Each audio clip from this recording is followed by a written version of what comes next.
Hola, ¿qué tal? Bueno, bienvenidos, buenas tardes o buenas noches, dependiendo de la zona del mundo en la cual se conecten.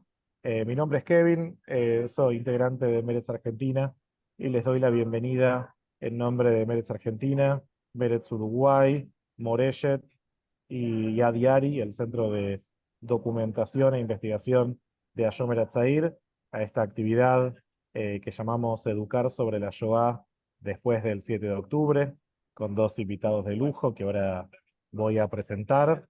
Ahí les enviamos una invitación para contarnos desde dónde se están conectando. Nos gusta también intentar conocernos un poco en la medida en la que sea posible, con todas las limitaciones del medio. Sabemos que tenemos gente de muchos lugares de Argentina, de Uruguay y otros lugares del mundo, y les agradecemos por conectarse en este domingo a la tarde o a la noche, dependiendo de dónde están. Sabemos que también tenemos inscritos desde Israel, y para quienes quieran después compartir esta actividad, también sepan que vamos a subir este video, la grabación de la actividad, al canal de YouTube de Medes Argentina. Por cierto, la canción que estaban escuchando recién también está en el canal de YouTube de Medes Argentina, donde una vez por semana subimos música israelí. En este caso, la letra de la canción es una canción de Eli Juli, un cantante emergente del pop israelí, y la letra de la canción que estaban escuchando, quienes se conectaron al principio, está basada en la última conversación que tuvo el soldado Rehén Meir Betito con su familia en Netanya, Israel, antes de morir en combate el mismo 7 de octubre. Y esa, bueno, la pueden encontrar junto a otras canciones en el canal. Sabemos que es una canción fuerte en su contenido, y estamos intentando también ofrecer esta ventana hacia la cultura y lo que está pasando hoy en día en Israel a través de la música. Dicho eso, voy a presentar a nuestros oradores de lujo que nos van a hablar del tema. La dinámica de la actividad va a ser que ellos van a tener ahora algunos minutos para algunos comentarios generales sobre la conversación, sobre cómo educar sobre la Shoah después del 7 de octubre. Después va a haber conversación entre ellos. También puede ser que yo haga algunas preguntas, y en todo momento pueden sentirse libres de aprovechar la ventana del chat para hacer llegar sus preguntas, sus comentarios, idealmente sus preguntas, y que vamos a intentar integrar dentro de la conversación en la medida de lo posible. Así que un poquito sobre nuestros disertantes, en caso de que no los conozcan, y les agradezco muchísimo por estar con nosotros hoy. En primer lugar, tenemos a Ángela o Pnina, dependiendo de cómo la conozcan, Waxman. Ella es magíster en historia, especializada en la enseñanza de la Shoah. Es también colaboradora permanente del Museo de la Shoah acá en Buenos Aires, guía de Marcha por la Vida, y es coautora del libro La epopeya de la educación judía durante la Shoah. Muchísimas gracias, Nina, por Gracias a vos por estar invitarme. con nosotros. Y voy a presentar también a Darío Teitelbaum, ahí lo pueden ver. Darío se está conectando desde su kibutz, Bulot, en Israel. Para quienes se conectaron a esa actividad hace un par de semanas, sabrán que hace poco estuvimos juntos en una actividad. Darío, a quien conozco hace muchísimos años, es educador, es coordinador del programa Masale Polin de la Tnuá Shomer Hatzair, es docente del Mahon Le Madrihim en Jerusalén, y preside la Unión Mundial de Meretz, a la que obviamente pertenecen Meretz Argentina y Meretz Uruguay. Bienvenido, Darío, y gracias por conectarte tan tarde. Hola, buenas tardes y gracias por la oportunidad. Bueno, ahora que ya están presentados todos, y veo también que la gente se va presentando a través del chat, aclaro también que muchísima gente expresó su interés en el tema, pero no podían por algún compromiso de horarios, así que sabemos que también la van a ver en diferido desde todo el mundo. Y si les parece, vamos a arrancar con algunos minutos de comentarios generales, así que invito a Pnina a comenzar entonces la actividad, si les parece. Bueno, muchas gracias Kevin, muchas gracias a Meretz por esta invitación. y a Darío también por compartir conmigo este espacio de charla, pero también de aprendizaje y de reflexión acerca de los acontecimientos que nos tienen realmente muy preocupados y ocupados. Como educadora de la Shoah, quisiera comenzar con las palabras certeras del profesor Yehuda Bauer respecto a que el Holocausto, o sea, la Shoah, fue un genocidio sin precedentes que se ha convertido en un símbolo del mal.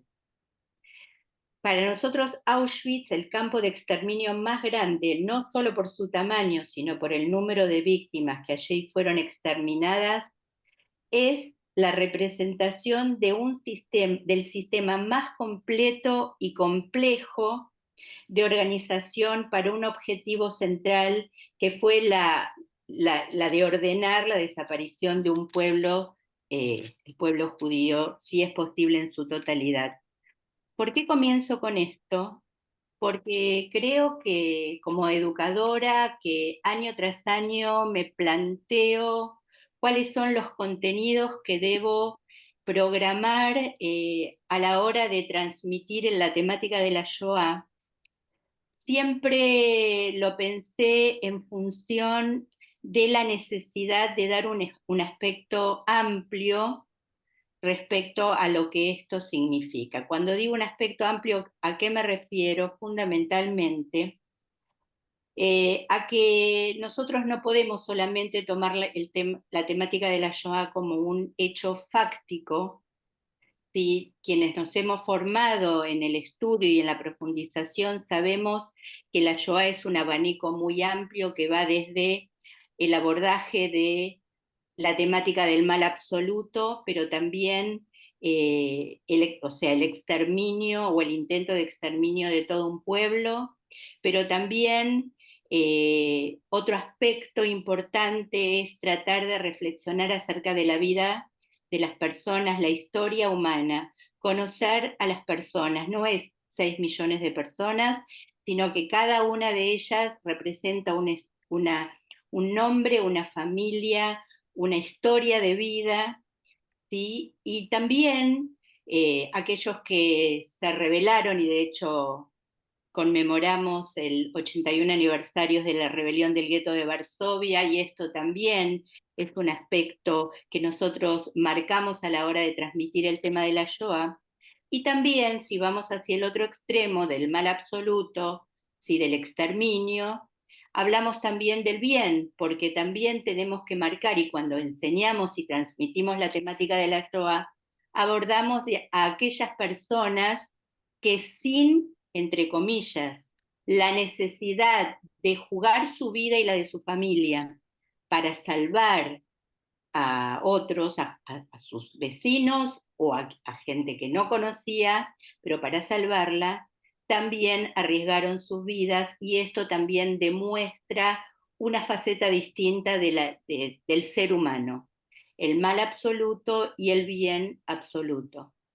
Todo esto lo comento así rápidamente porque es mucho más profundo, pero lo comento como para dar un puntapié inicial, para tratar de entender cómo los educadores nos planteamos frente a los dilemas de cómo armar nuestros programas. Y con eso que muchas veces se dice, para que la historia no vuelva a repetirse, bueno, el 7 de octubre nos cambió la vida. Nos cambió la vida por muchas razones, no solamente por ser educadores de la Shoah. Nos cambió la vida porque en realidad vivimos desde afuera, en el caso mío que estoy en el extranjero, que vivo en Argentina, y quienes viven en Israel lo vivieron de manera más directa. Nos cambió la vida porque nos planteó algo que nunca quisimos creer que iba a volver a suceder. Y cuando digo volver, no estoy, y esto lo vamos a charlar posteriormente, no estoy hablando de que esto es una nueva Shoah, porque de ninguna manera es un tema que lo vamos a abordar de esta forma, pero de pronto nos dimos cuenta que algo en nuestro cimiento en nuestra construcción de vida se nos modificó. Y esto es, de alguna manera, lo que a partir del 7 de octubre, como educadoras, repito, empezamos a replantearnos respecto a la enseñanza y a la transmisión de la Shoah.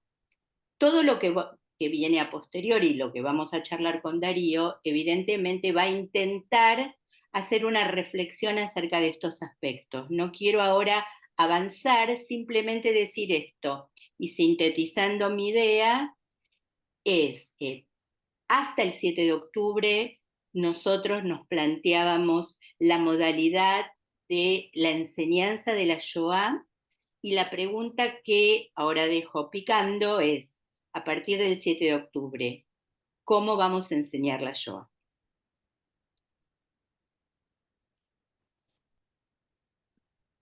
Te paso a vos, Darío, ahora un rato para Bueno, que... bueno, primero que nada, muchas gracias. Es una gran oportunidad para compartir contigo el diálogo educativo tan necesario en estos días. Y quizás quiero comenzar con algo que no está conectado, pero está súper conectado.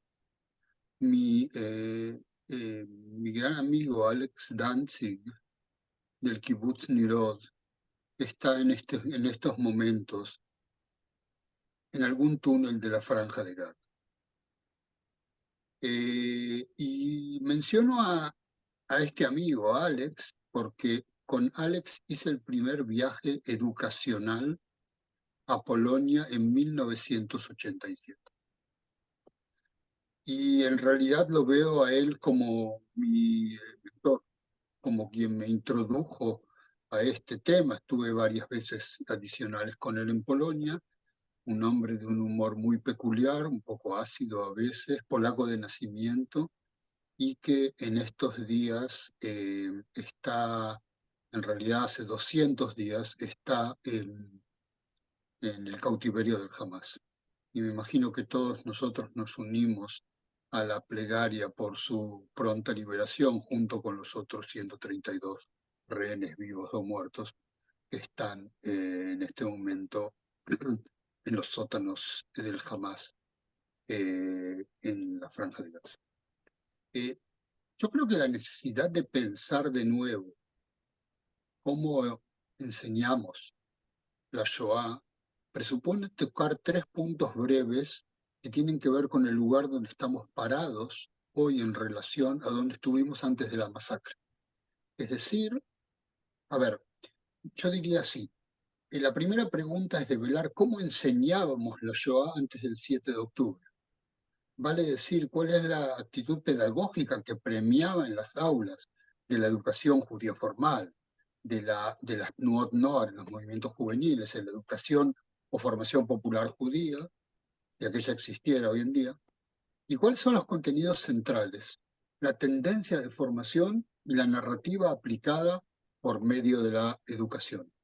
Ahora, yo quiero comentarles a ustedes que yo me formé a partir de la consigna de la rebelión respecto a la realidad, que es el eje central de la educación en algunos de los movimientos juveniles, especialmente los falutsianos, según el cual la realidad actual es solamente una de las alternativas y no necesariamente la mejor y la mayor de visión de futuro. Nosotros recitábamos, yo creo que lo puedo recitar de memoria: no escuches, hijo, la enseñanza de tu padre, y a las normas de tu madre no pongas atención, ya que la enseñanza de tu padre es poco a poco y las normas de tu madre es paso a paso. Escucha la primavera en su cantar, canción de libertad y de futuro premisorio. Fíjense cómo se nos conecta esta última frase: escucha la primavera en su cantar, canción de libertad y futuro promisorio, con la fiesta de la primavera, la fiesta de Pesaj, que no sabemos exactamente qué hacer con ella. Nos queda incómodo celebrar, nos queda incómodo conmemorar, en realidad todo nos queda incómodo y nos va a seguir quedando incómodo hasta que no liberen a todos nuestros rehenes y esta situación que vivimos sea resuelta. La segunda pregunta tiene que ver si realmente cambió algo el 7 de octubre del 2020. Lo digo con mucho cuidado. en este feroz ataque del Hamas, que dio un saldo no solo de 1.200 asesinados en formas brutales y genocidas, porque esta masacre tiene carácter genocida, sino también la lamentable situación del cautiverio de los rehenes. Pero es mucho más que eso, ya que se advierte que el ataque criminal tiene particularidades que debemos comprenderlas en el plano concreto y en el plano simbólico. Es decir, no estamos delante de otra clase de matanzas, y lamentablemente matanzas no faltan en el mundo, sino estamos frente a algo particular. Parte de los presentes aquí en este chat, me imagino que han experimentado vivir luego de terribles acciones bélicas, genocidios, dictaduras, después de la Shoah. Inclusive lo que aprendimos acerca de los genocidios previos a la Shoah, solamente hablando del siglo XX, no quiero ir a la historia más profundo. ¿En qué se parece el ataque del Hamas? Si es correcto compararlo con la Shoah, esto más de quiero decir una cosa importante. ¿Hay asociaciones personales que la masacre despertó en cada uno de nosotros que no son discutibles? Porque son asociaciones. El rol educativo es, entre otras cosas, racionalizar el conocimiento y dar las herramientas para interpretar.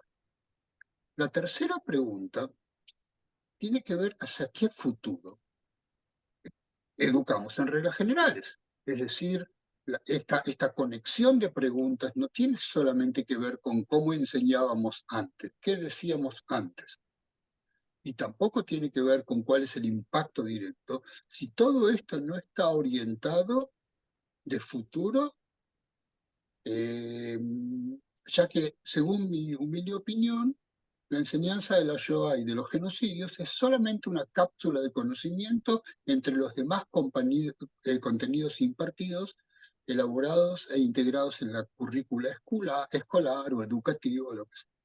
Y yo me permito agregar una pregunta más, y tiene que ver quiénes serían los partícipes, los receptores, los protagonistas del proceso educativo, y particularmente me pregunto si son solamente los educandos judíos o debemos plantear la necesidad de dialogar sobre todos estos temas con la sociedad, tratando de evitar mezclarlos con temas contingentes en el marco de la llamada brecha o grieta.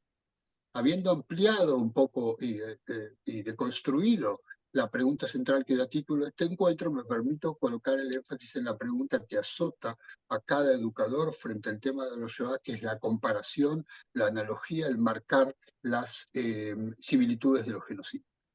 En este sentido, yo sigo y me alegra muchísimo que en realidad Pnina haya comenzado con las palabras de Yuda Bauer, que es el maestro de todos nosotros, quien afirma que la comparación y la analogía, no con la intención de minimizar o relativizar, permite comprender dimensiones que de otra manera sería muy difícil de entender y dejarían el Holocausto como un abstracto sin sentido al cual no tenemos ninguna respuesta. Más aún, la comparación, que yo la llamo la ruptura de la unicidad de la Shoah, permite comprender lo particular de cada uno de los genocidios, su dimensión y en qué son diferentes. Es decir, podemos rápidamente comprender en qué son iguales, pero también en qué son diferentes y de qué manera no los medimos en la métrica de cuál es mayor, cuál es menor, sino cuáles son las particularidades de la Shoah, y de eso podemos aprender lo particular que tiene la Shoah del pueblo judío, ya que se trató de un fenómeno global, no pragmático, como son la mayoría de las otras matanzas. Y yo creo, y voy a agregar algo adicional, y con esto me parece que quedó muy planteado los temas, es el tema de la condición de la Shoah como evento único en la historia humana, que podría también llevar a la situación de ser víctimas ultimativas de la hecatombe. Es decir, vale, y por ende quizás quienes tienen derecho de hacer cualquier cosa a partir de la situación de víctima y eso nos aparece en el uso de la Shoah como arma dentro de la discusión política. Bueno, respecto al tema del abordaje del 7 de octubre como un hito en la historia para quienes, como venimos diciendo, trabajamos la temática de la Shoah en toda su amplitud, y desde fundamentalmente el abordaje desde la historia, que necesita una perspectiva también para poder mirar, observar y analizar los acontecimientos, tenemos que decir algo que es muy claro, y es que esto no terminó.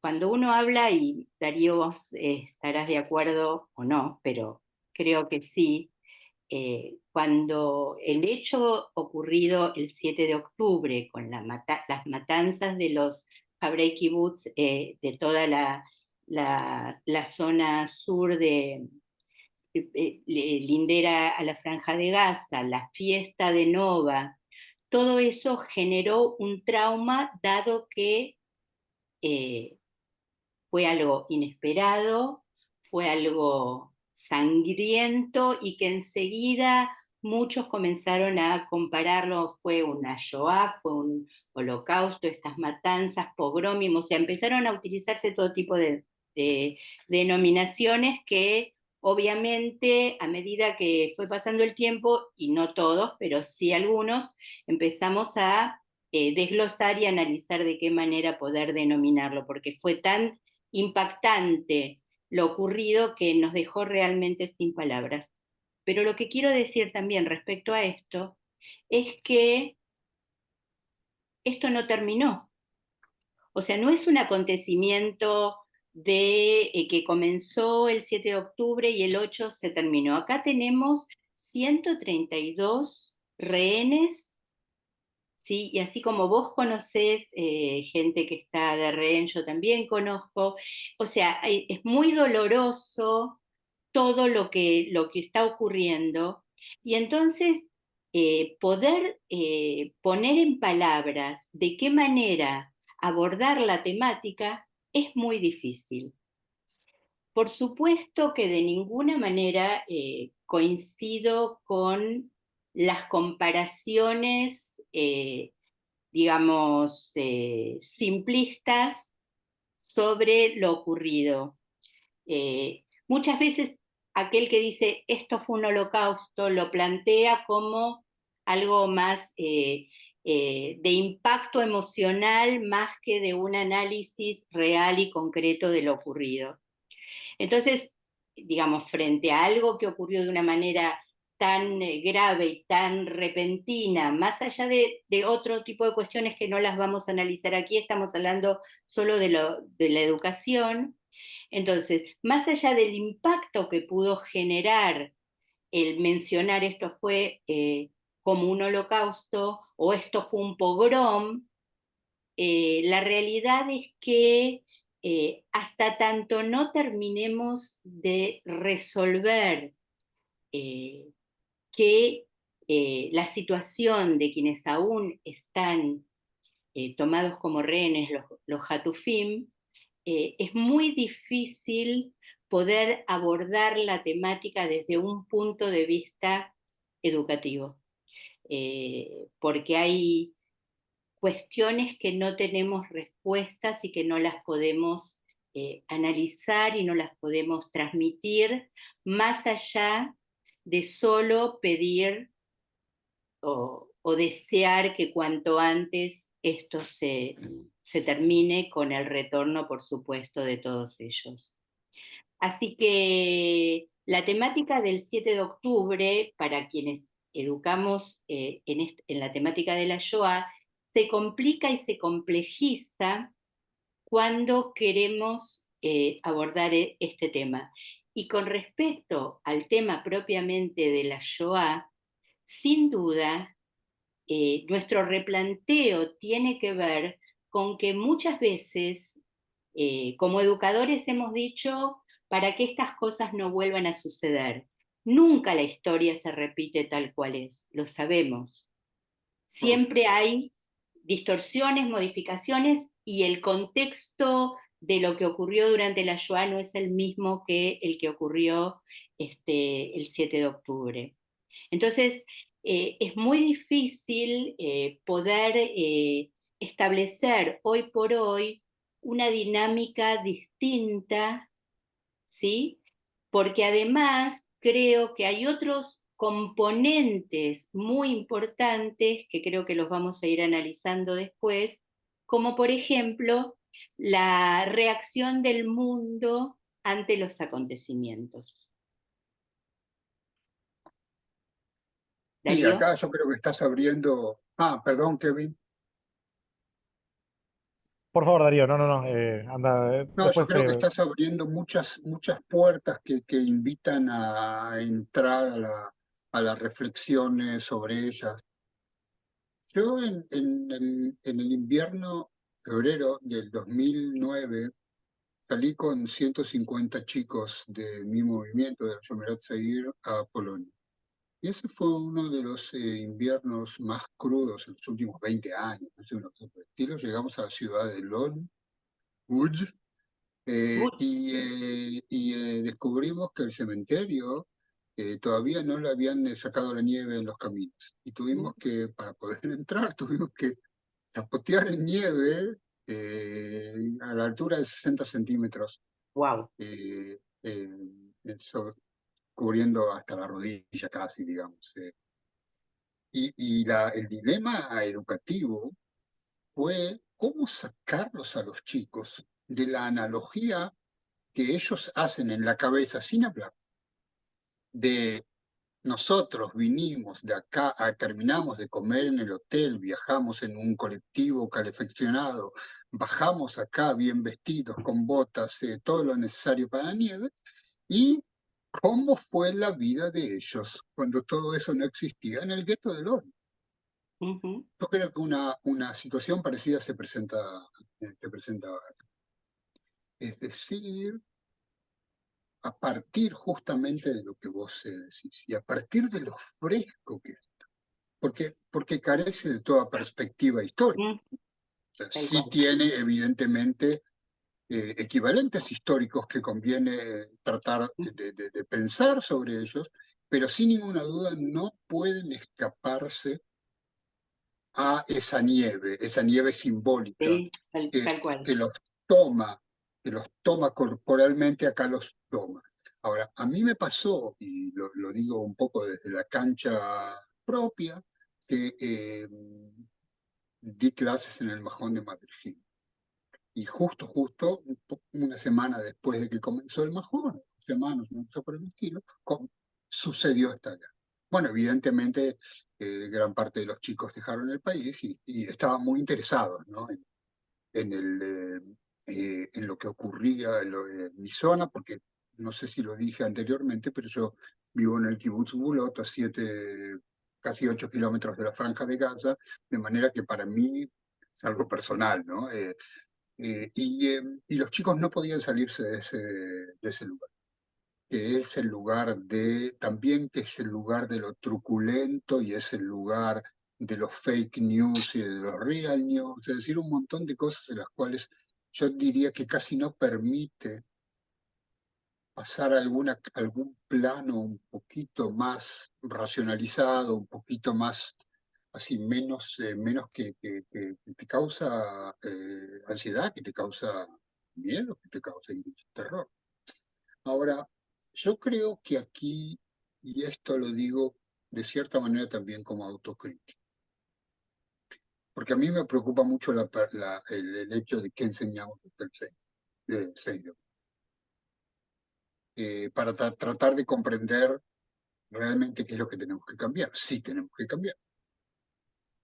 Y me parece que no dimos suficiente lugar a la comprensión integral del genocidio.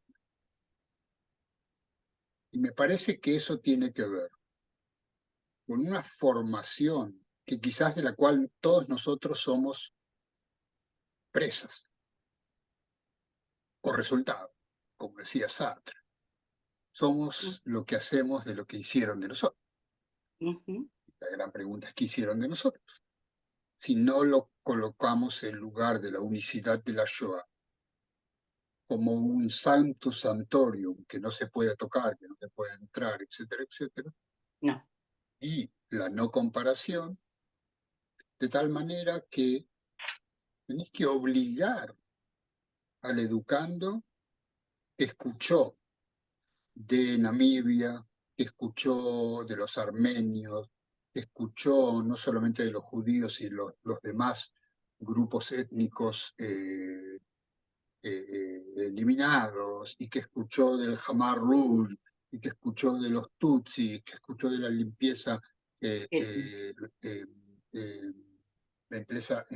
limpieza racial en Serbia, etcétera, etcétera. Es decir, ¿dónde está esto? ¿Dónde queda? ¿Y dónde dentro de esto entra el Hamas? Y también, y acá me juego un poco, ¿dónde entran los 34.000 muertos en Gaza? Es decir, ¿dónde nos situamos? ¿Cuál es el lugar donde nosotros nos paramos?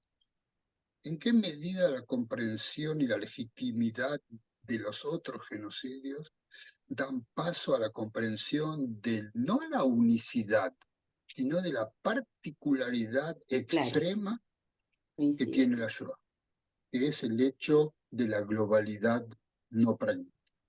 Y acá quiero decirte que me da mucho susto lo que pasó el 7 de octubre, porque desde lo pragmático, con todo lo terrible que es, podemos comprender un ataque de un grupo terrorista contra quienes ellos piensan que los someten. Hasta acá, digamos, entra en la cabeza, a pesar de que no es una cosa grave. El problema profundo que más me asusta son los métodos, es decir, los niveles de mal ejecutados en este ataque, que van mucho más allá de lo pragmático de matar a enemigos. Es decir, uno puede querer matar enemigos, no necesariamente para eso tiene que hacer todas las barbaridades que se hicieron en el 7. Y ese es un punto que me parece importante mencionar y llevar a la comprensión junto con los educandos, no importa qué edad tengan, acerca de que en este caso hay una intencionalidad de genocidio que, por ejemplo, tiene que ver con el tema de género, que, por ejemplo, tiene que ver con el tema de las mujeres, porque nosotros sabemos que la violación de mujeres tiene sentidos de genocidio e implantar al conquistador. Y esas son las cosas que en este momento me preocupan sobremanera cuando me encuentro pensando de cómo explicar, cómo dar, qué dar y cómo tratar las cosas. Bueno, yo creo...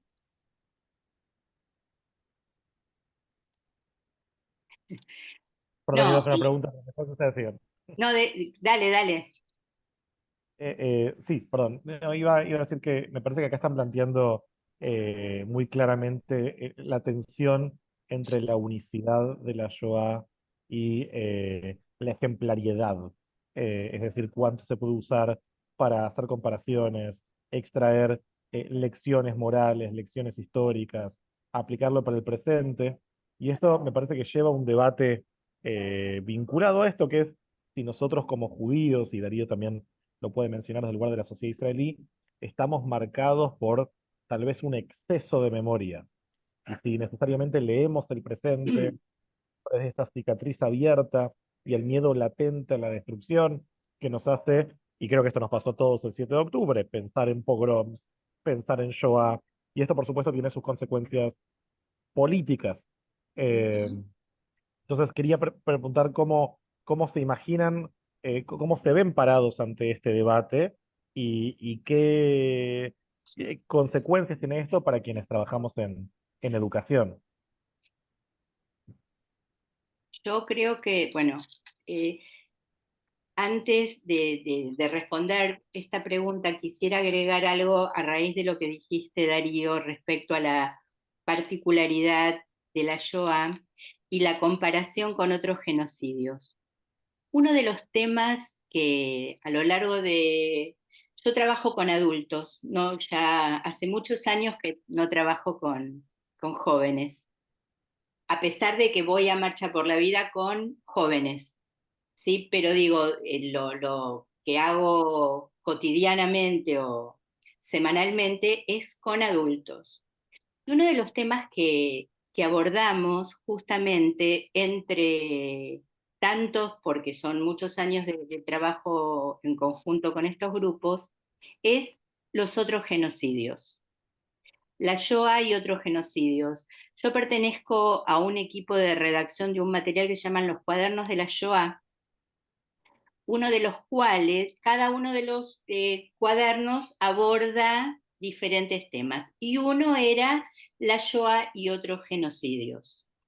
¿Sí? Entonces abordamos, por supuesto, el genocidio armenio como previo a la Shoah, y luego Ruanda, Camboya, sí, Balcanes e incluso Guatemala, ¿no? Para traer algo a Latinoamérica y también un poco de lo que fue digamos, la dictadura en la República Argentina como una temática propia de quienes vivimos aquí.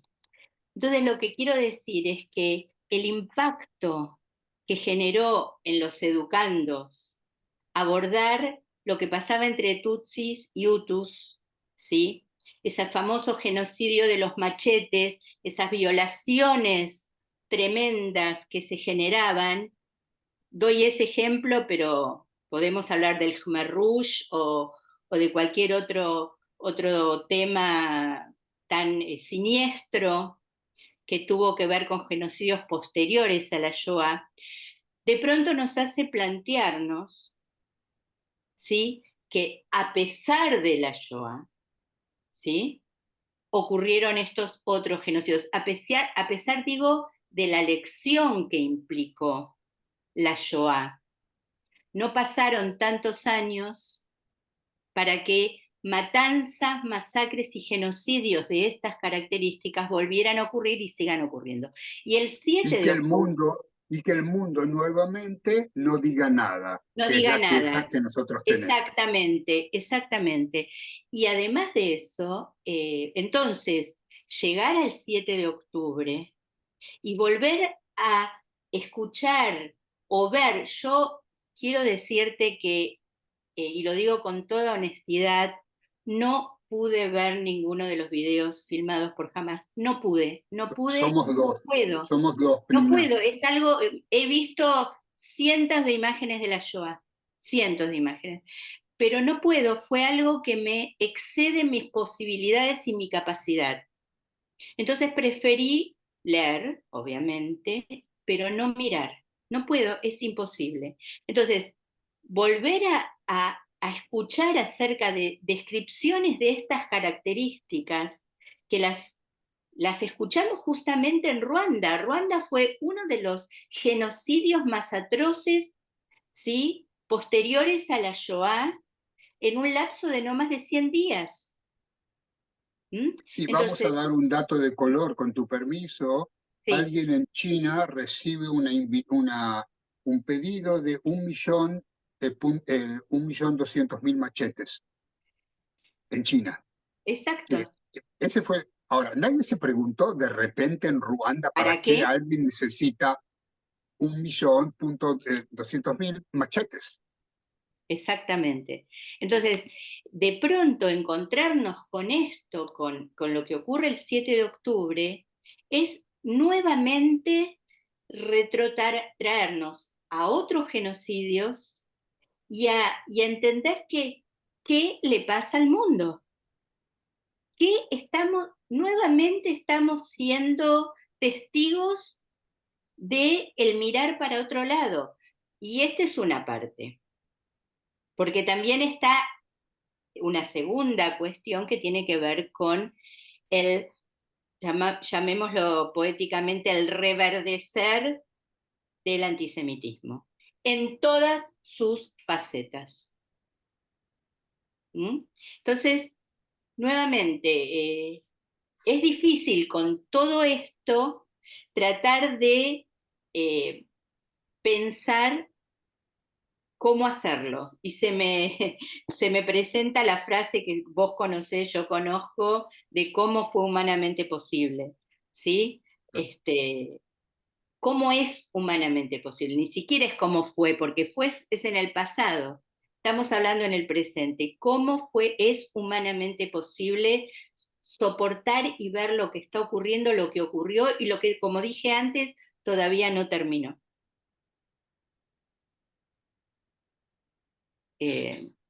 Bueno, Ustedes saben, quiero sumar a la conversación, uno de los aspectos que motivó realizar esta actividad fue una actividad comunitaria que vimos acá en Latinoamérica, que creo que no hace falta aclarar quién lo organiza, pero que decía básicamente Yom HaShoah Be'Akura, en homenaje a las víctimas de la Shoah y del 7 de octubre para que no vuelva a suceder. Y hay algo cuando uno accede a este tipo de mensajes que pueden estar con la mejor intención del mundo, que hace un poco de ruido. En tanto, los dos acontecimientos, está claro que el 7 de octubre parece que no, y tiene sentido, digamos, es un tema abierto que no termina, que todavía nos duele, y los secuestrados siguen en Gaza, hasta donde sabemos. Pero por otro lado, da la sensación de que mezclarlos tampoco es hacer justicia o no. es de alguna forma sacar del centro la Shoah en Yom HaShoah. Y esto plantea, me parece, una situación difícil de resolver para quienes tienen que también hacer actos de conmemoración o para quienes vamos a tener que pensar nuevos rituales desde un nuevo contexto. Sí. Perdón. Eh, Yo la verdad es que creo que no es, personalmente lo digo y me hago cargo de mis palabras, me parece que mezclar Yom HaShoah Be'Akura y el 7 de octubre son dos cosas diferentes, porque Yom HaShoah Be'Akura es un momento de conmemoración, es el 81 aniversario de la rebelión del gueto de Varsovia, y debemos rendir homenaje como lo hemos hecho siempre, sin que por eso, digamos, reneguemos o desconozcamos o dejemos de lado lo ocurrido el 7 de octubre. Perdónenme la vulgaridad de lo que voy a decir, no podemos mezclar papas y cebollas. Una cosa son las papas y otra cosa son las cebollas. Lo digo con todo respeto, pero sí podemos en nuestro Seder de Pesaj pedir porque todos los secuestrados vuelvan a sus casas e incluso en el acto de Yom HaShoah hacer un voto de deseo por la pronta recuperación de todos los secuestrados. Ahora, este otro título me parece que no corresponde. Yo quiero ir un pasito más adelante de lo que vos decís, Pelina, que lo acepto absolutamente. Creo que hay una intención política Sí. de sobrevictimización al unir estos dos eventos, uno reciente y carente de toda perspectiva, como vos decís, bien decís que no terminó, y otro que de una u otra manera parece artificial para parte de la gente que no tiene una relación directa, o que, es decir, lo tenemos como un tema identitario del pueblo judío. Hay quien dice que el tema de la Shoah reemplazó otros ejes identitarios de los judíos. Y sin ninguna duda, y acá esto lo digo desde mi ser político, acá no queda otra que pensarlo con alguna clase de malicia. Es decir, o digo, malicia en el sentido gramsciano, ¿no? Sí. De decirnos, ok, ¿y cómo nos paramos nosotros? Es decir, ahora es interesante lo que vos decís, y ya que mencionamos ayuda va. Porque ya Yuda Bauer menciona en una de sus charlas el tema que tiene que ver con las conclusiones sobre la Shoah. Ahora, desde ese punto podemos sentir alguna clase de fracaso aquellos que nos vimos directamente implicados en el mayor ataque, la mayor invasión a Israel, en la cual la primera línea no fueron soldados como en el 73, sino Claro. fueron personas Civiles. de la zona Civiles. linda. Es decir, acá, digamos, ahora, si esa es la perspectiva, esto despierta grandes preguntas sobre el sionismo. Es decir, si ocurrió el 7 de octubre, después de que venimos diciendo 80 años, nunca más, nunca más, nunca más, nunca más, ¿dónde nos coloca primero como educadores, que no trajimos el nunca más, No, sino lo trajimos again and again and again? Eso por sí. un lado. Y por el otro lado, ¿cuál es la responsabilidad de seguir diciéndonos vamos a terminar con el jamás, piripipí, piripipá, para que ustedes se queden tranquilos que no ocurra nunca? Y a mí me parece que esto también tiene que ver, y esto lo digo con mucho cuidado y mucho respeto, con la reacción de los compañeros y compañeras y compañeros que viven fuera de Israel. Porque si el sionismo es la construcción del hogar nacional como un lugar abierto y seguro para los judíos en el mundo, y que también sea el Estado-nación de los no judíos que viven en la región, ¿de qué manera esta narrativa impacta también, no solamente en cómo enseñamos sobre la Shoah, sino cómo concebimos al sionismo después de que el ente sionista por excelencia fracasó en el objetivo de defender Claro. a sus ciudadanos? Es decir, acá estamos frente. Yuda Bauer cuenta que una vez estaba en un acto junto con Shamir, con el ex primer ministro Shamir, y entonces Shamir dijo, la conclusión de la Shoah es que tiene que haber un Estado judío. La conclusión de la Shoah es que el pueblo judío tiene que ser fuerte. Y Yuda Bauer cuenta que después le dijo a Shamir, dígame una cosa, si no hubiera habido Shoah, ¿el pueblo judío no tendría que tener Estado? ¿Lo programamos antes? Le pregunto otra cosa, digamos que si no hubiera habido Shoah, el pueblo judío no tiene que ser fuerte en todo sentido, físico, militar, espiritual, etcétera, etcétera. ¿Qué va a decir? Y acá esto lo planteo como quien trata de ver el futuro, ¿no?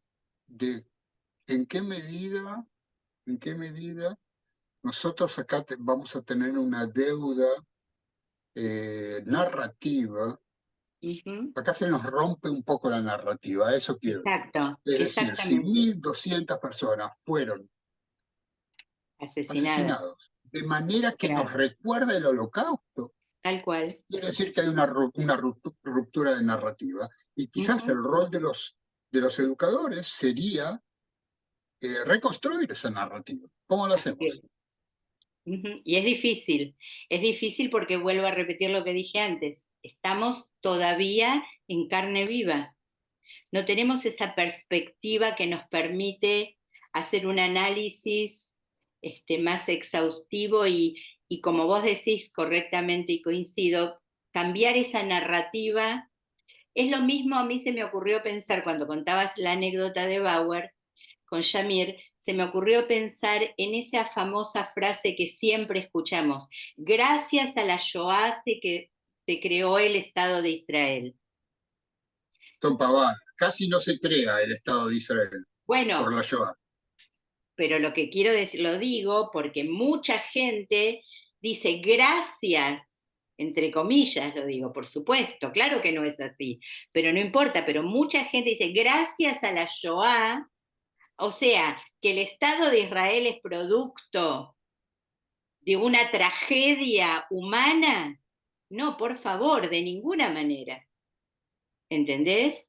Entonces, A mí me parece, Lina, con tu permiso, me parece que eso requiere alguna explicación adicional. sí. La idea es que el reservoir humano, es decir, esto es un proyecto polaco. Uh-huh. Como todo proyecto polaco, fuera del dolor que necesita y el sufrimiento, está basado en alguna clase de lógica copernicana, digamos. Uh-huh. Y que el reservoir, la Sí. reserva humana para el Estado de Israel está en su gran mayoría en Europa.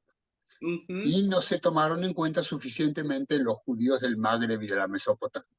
Esto Sí. justamente significa que el proyecto sionista no solamente que se nutre de la Shoah, sino que casi no se realiza Tal teniendo en cual. cuenta, teniendo en cuenta que en Israel había 500.000 Personas. judíos Tal cuando cual. se abre, o quizás un poco menos, cuando comienza Bueno. la época de la Shoah, en realidad 380.000 cuando comienza la alianza alemana, a Uh-huh. partir del 33, Sí. y que cuando todo esto ocurre, digamos, la guerra de la independencia, son 600.000, que no se Uh-huh. puede esperar de ninguna manera que estos 600.000 salven a alguien.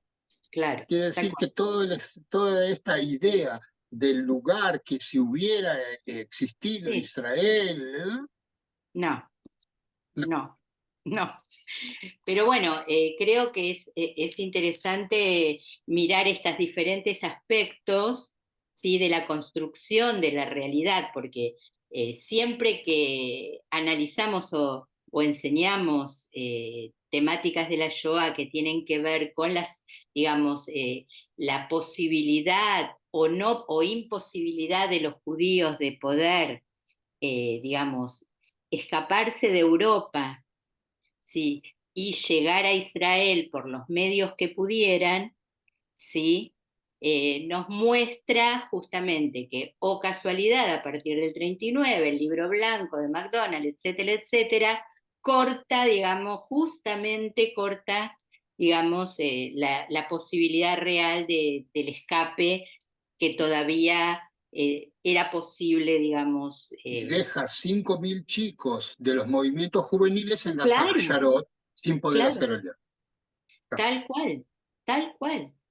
Que se habían preparado y que tenían toda la intención y que soñaban con hacerlo. Y no, no.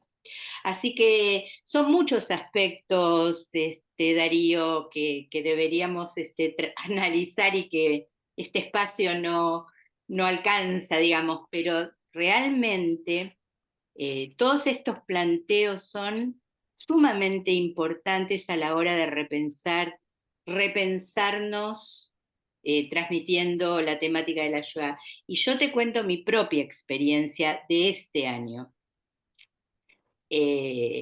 A fin del año pasado, cuando terminé mis 2 cursos, yo venía de haber hecho un recorrido, un viaje con un grupo de memoria a los países de Europa Occidental, la Shoah en Europa Occidental, que lo hicimos junto con Mario, que el 7 de octubre estaba conmigo en el viaje, estábamos en el viaje, así que te imaginas con toda la historia de lo que Mario pasó.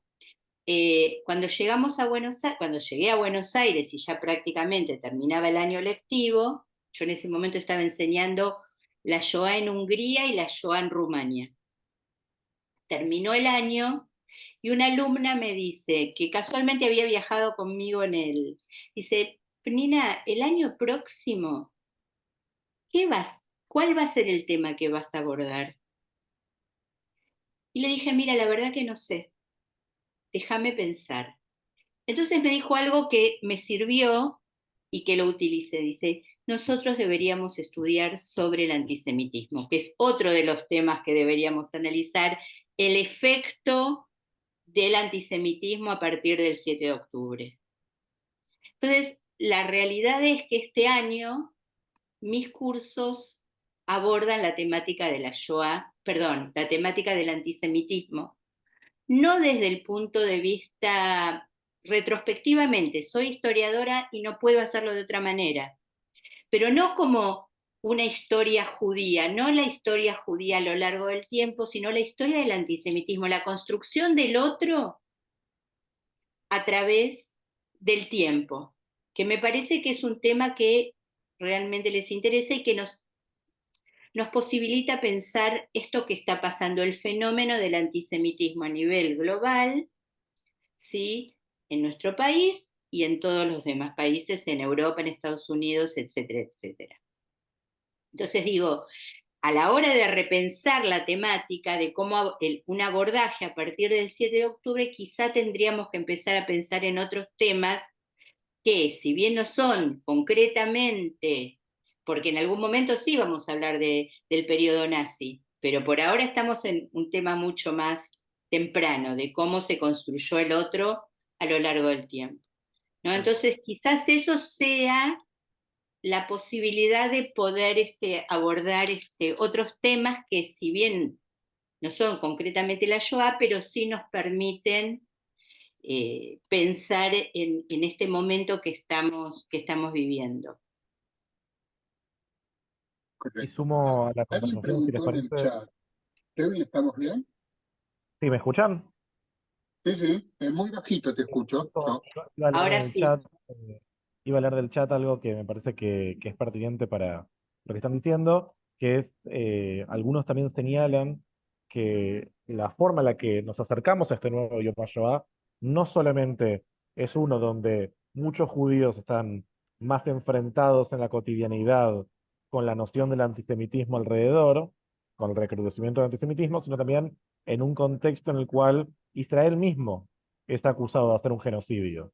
Y cómo este planteo condiciona tal vez la forma en la cual recordamos, conmemoramos, educamos sobre la Shoah en este año en particular. Uh-huh. Sí, yo quiero con este, justamente lo leí, me llamó la atención y quiero decirlo así. Yo creo que denominar un fenómeno de tal o cual manera tiene que ver con el lugar donde yo estoy parado respecto al fenómeno. Estoy parado a nivel afectivo, estoy parado a nivel ideológico, etcétera.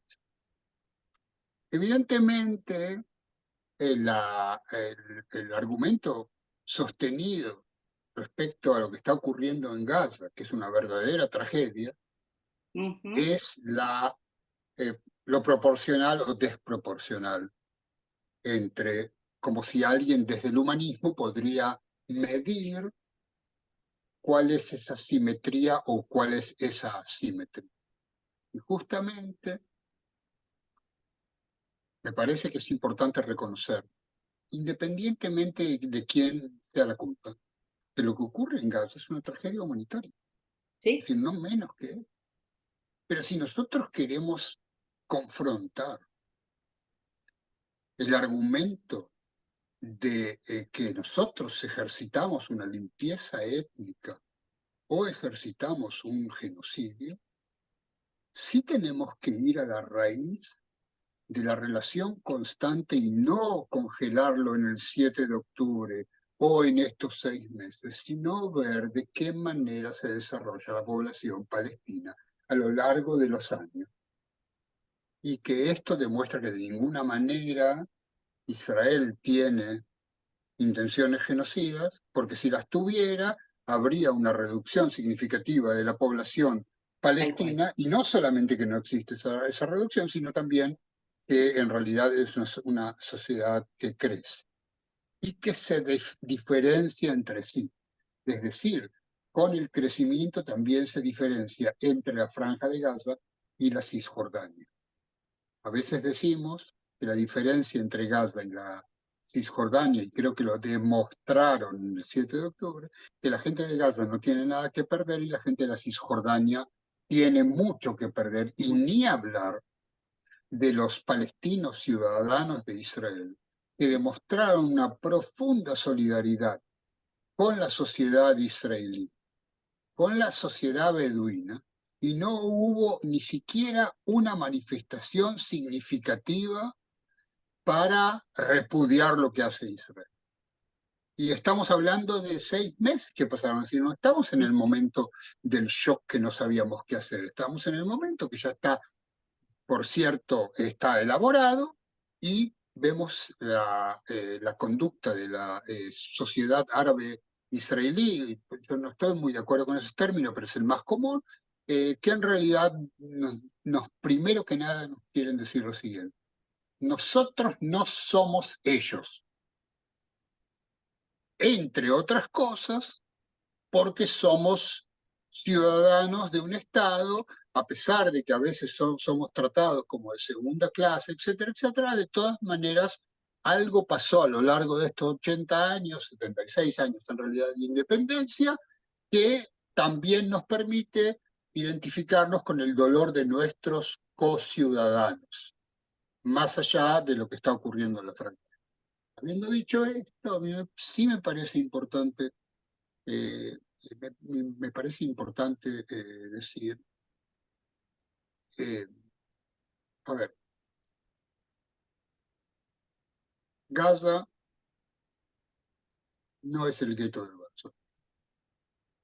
Gaza no es un gueto.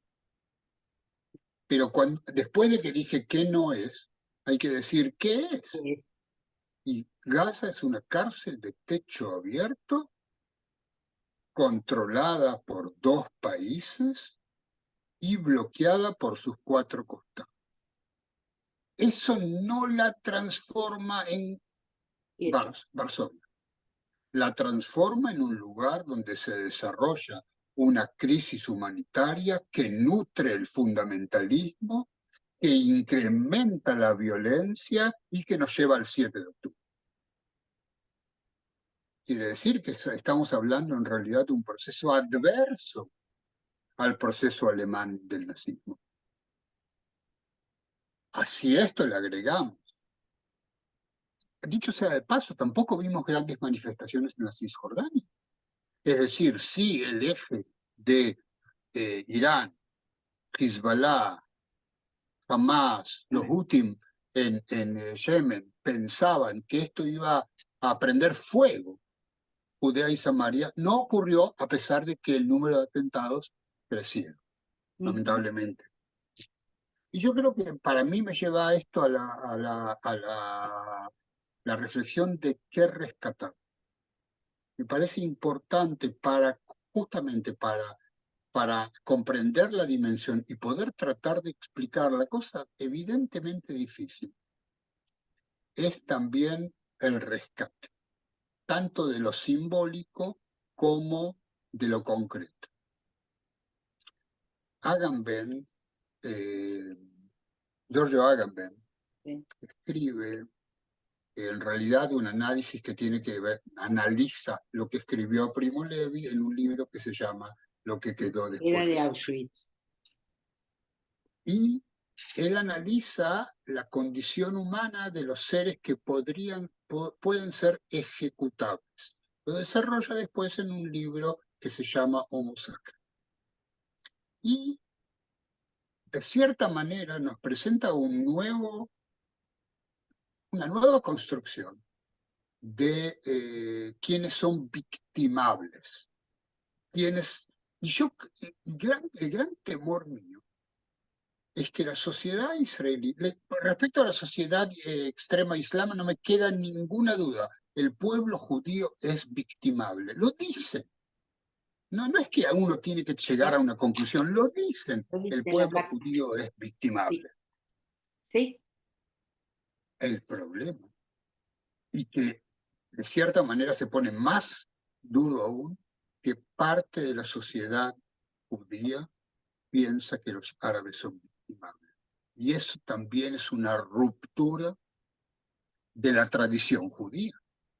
Es decir, que cala más profundo que lo que esto puede significar a nivel bélico, a nivel estratégico, a nivel de qué es lo que va a pasar en el futuro. Cala en el lugar de la cultura judía que en realidad coloca la vida humana por sobre todo. Es decir, la vida humana está por sobre todo, pero hay ejecutables. Complejo, es un tema complejo y realmente difícil de abordar porque desde diferentes orientaciones se escucha esto.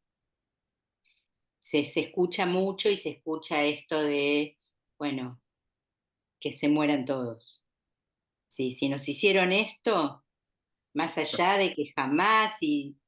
No, no, eso se escucha y lamentablemente se escucha. ¿Sí? Que nosotros, como vos bien decís, y recordaba el texto de Agamben, lo que queda de Auschwitz tomado también de Primo Levi, Los hundidos y los salvados, porque él se nutre de ese libro, de Los hundidos y los salvados, de quiénes era el musulmán, ¿no? El musulmán en el concepto del judío del campo de exterminio, no del musulmán de religión musulmana, sino más que nada Y las personas arqueadas arqueadas como si por el estuvieran hambre y por el... rezando, que era Claro, la claro. persona que había perdido su condición de humano, digamos, ¿no? Eh, y que bueno, que hemos sido víctimas o victimizados o victimables, como decís vos. Hoy por hoy también se escucha eso respecto a, a los palestinos, no a los árabes, a los palestinos. Y eso es peligroso, es muy peligroso. Es muy peligroso porque excede, digamos, lo que nosotros siempre decimos, Ubajarta Bajaim y elegirás la vida, Mejor, sobre exacto, la vida. exacto. Exactamente. Y eso rompe con ese paradigma tan importante dentro de lo que es el pueblo judío y la ideología judía en su totalidad, ¿no? Así que sí, es difícil, tenemos mucho trabajo por delante, mucha Sin duda.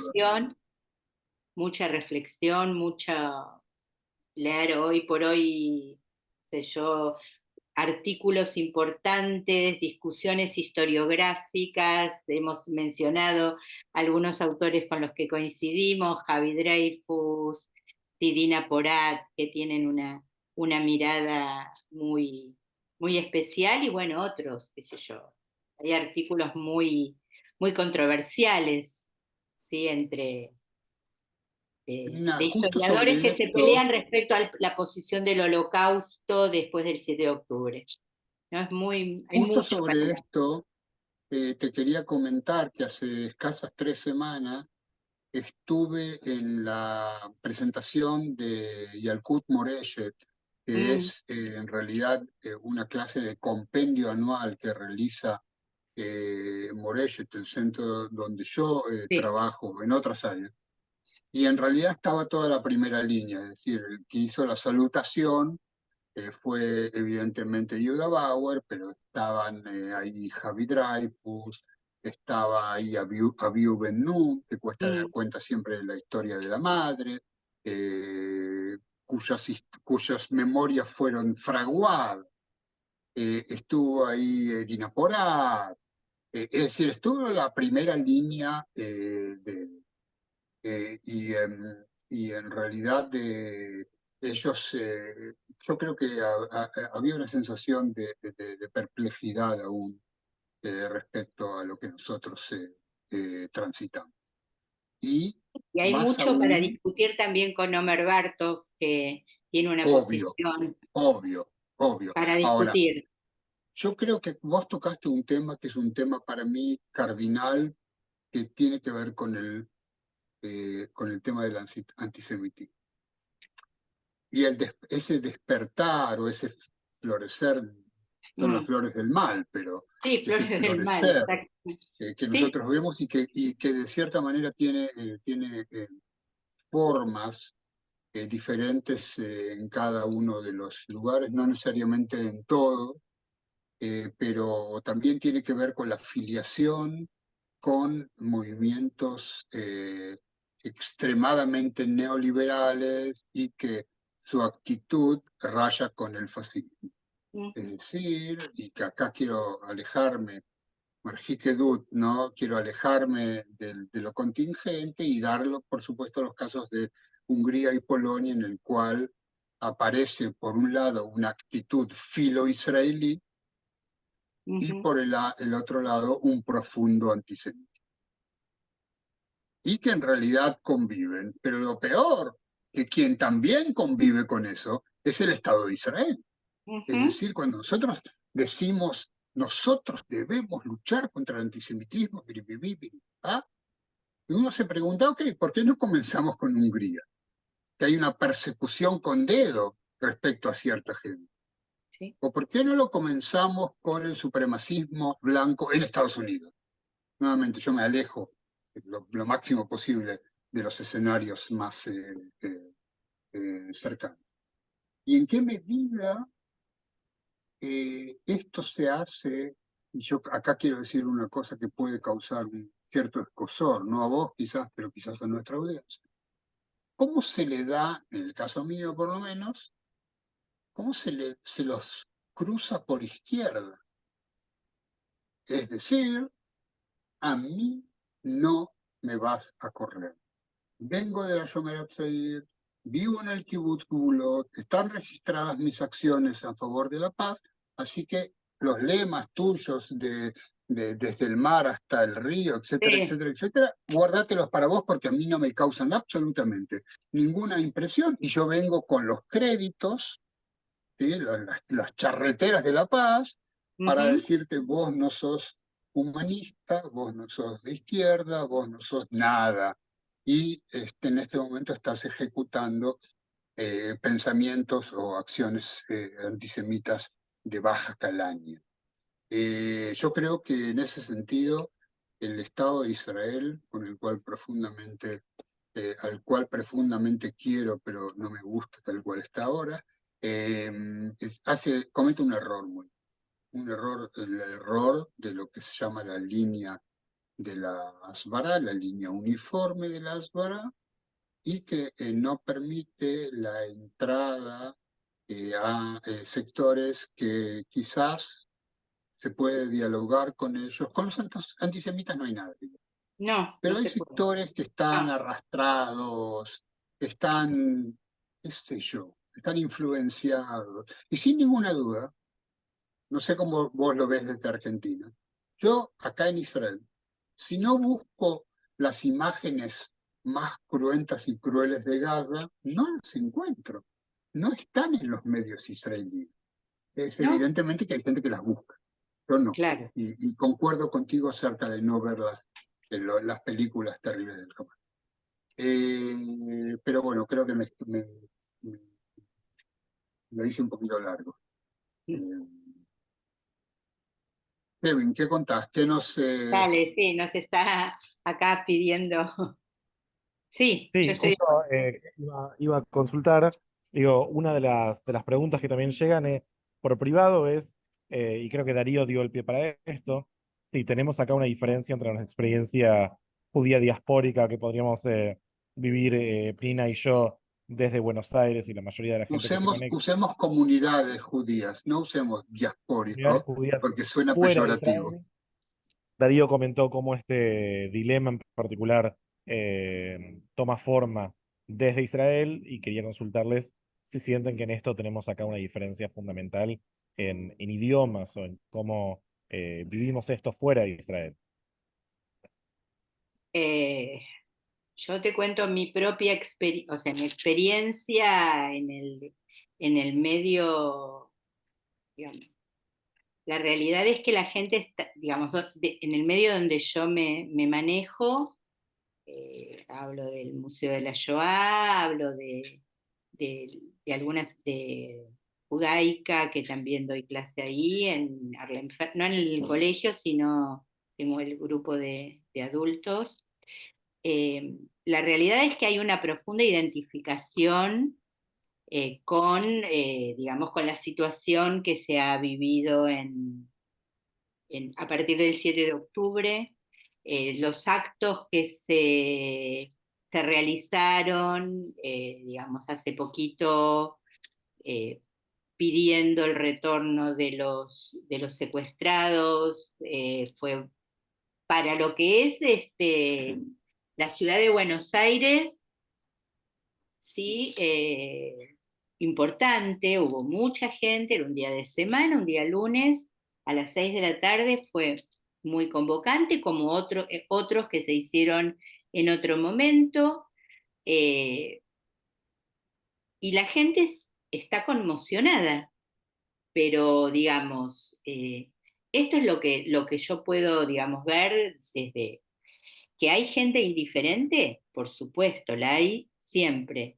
Que hay gente que habla, incluso dentro de la comunidad, o gente que no, sí, está bien, sí fue una tragedia lo de el 7 de octubre, pero, ¿Mm? Es parte del conflicto, ustedes comenzaron antes, etcétera, etcétera. Exactamente, ese Llegás discurso, a Caín y Abel en el estómago de Jabá. exactamente, esas son realmente cosas que ocurren. Ha habido manifestaciones bastante donde, bueno, incluso también en Uruguay durante el Día de la Mujer, bueno, bastante, digamos, poco identitarias con la situación de las mujeres que violadas y también uno siente que el dolor de no escuchar una respuesta importante de los grupos de derechos humanos. ¿Mm? O sea, también eso a mí personalmente me impacta y me duele, en especial los grupos feministas.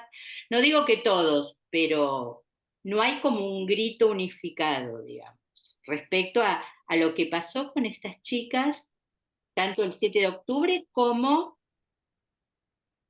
el resto de, digamos, con las secuestradas, las chicas secuestradas, las que volvieron, sus experiencias traumáticas, en fin.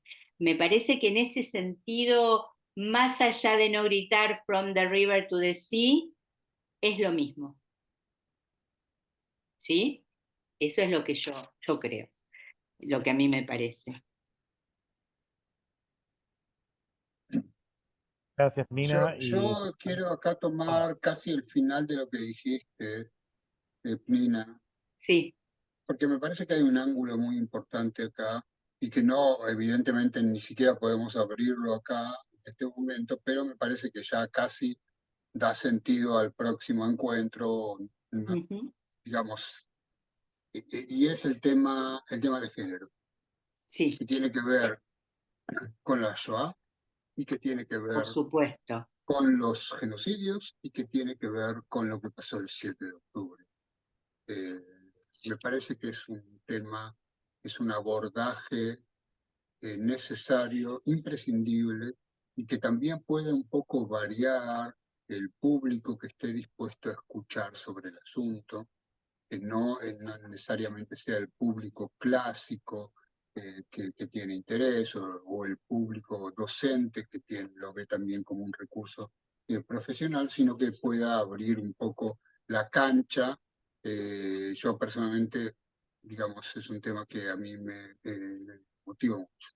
Y ya que para mí yo quisiera decir alguna clase de consideración final a este grato encuentro, en realidad no lo quiero decir yo con mis palabras, sino que quiero darle la oportunidad a Wisława Szymborska Mm, a cerrar mis sí, palabras. me imaginé. Wisława, polaca, Premio Nobel de Literatura, eh, es en realidad contemporánea, joven contemporánea de la matanza. Ella estudia como monja en la escuela de monjas en una población muy cercana a Oswiecim, que es el nombre polaco de Polaco de Auschwitz, la Auschwitz. ciudad de Oswiecim. Y en realidad lo registra en un cuaderno que después se daría que daría a conocer posteriormente. Y ella escribe una poesía que yo la llevo conmigo a Polonia, en mis viajes, que se llama Contribución a la Estadística. Y ella dice así: de cada 100 personas, las que todo lo saben mejor, 52. Las inseguras de cada paso, casi todo el resto. Las prontas a ayudar, siempre que no dure mucho, hasta 49. Las buenas siempre, porque no pueden ser de otra forma, 4, quizás 5. Las dispuestas a admirar sin envidia, 18. Las que viven constantemente angustiadas por algo o por alguien, 77. Las capaces de ser felices como mucho, 20 y tantas. Las inofensivas de una en una, pero salvajes en grupo, más de la mitad seguro. Las crueles, cuando las circunstancias obligan, eso mejor ni saberlo, ni siquiera aproximadamente. Las sabias a posteriori, no mucho más que las sabias a priori. Las que de la vida no quieren más que cosas, 40, aunque quisiera equivocarme. Las encorvadas, las dolidas y sin linterna en lo oscuro, 83, tarde o temprano. Las dignas de compasión, 99. Las mortales, 100 de 100, cifra que por ahora no sufre ningún cambio. Excelente. Muchas gracias, Darío, y muchas gracias a los dos.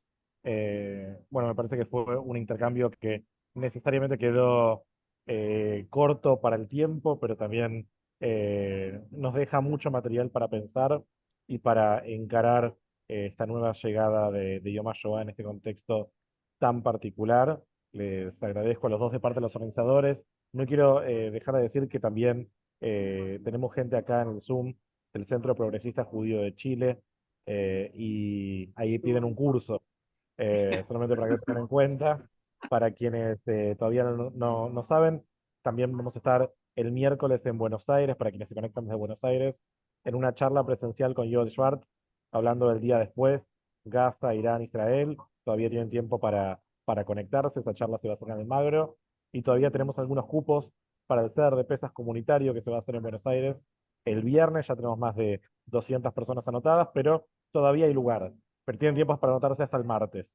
Así que, bueno, con esto, todo este material que tenemos para pensar y reflexionar y repensar nuestras prácticas en este contexto particular, de vuelta, muchísimas gracias a Nina y a Darío y a todos los que se conectaron y que van a ver esta actividad también por diferido. Y les deseamos a todos, en la medida que se pueda, Hag Sameach, y por supuesto nuestro deseo reiterado de retorno de todos los secuestrados en Gaza, vivos y sanos a salvos a sus hogares, con la mayor urgencia posible. Y bueno, muchísimas gracias entonces a todos. Muchas gracias por Gracias la a Kevin también. invitación y por compartir con vos, Kevin, y con vos, Darío, que fue un lujo, realmente un lujo. Igualmente Gracias a lo todos. siento así también, así que bueno, que sea el mejor pesas posible. Exactamente. Nos vemos, Abrazos a ¿eh? todos.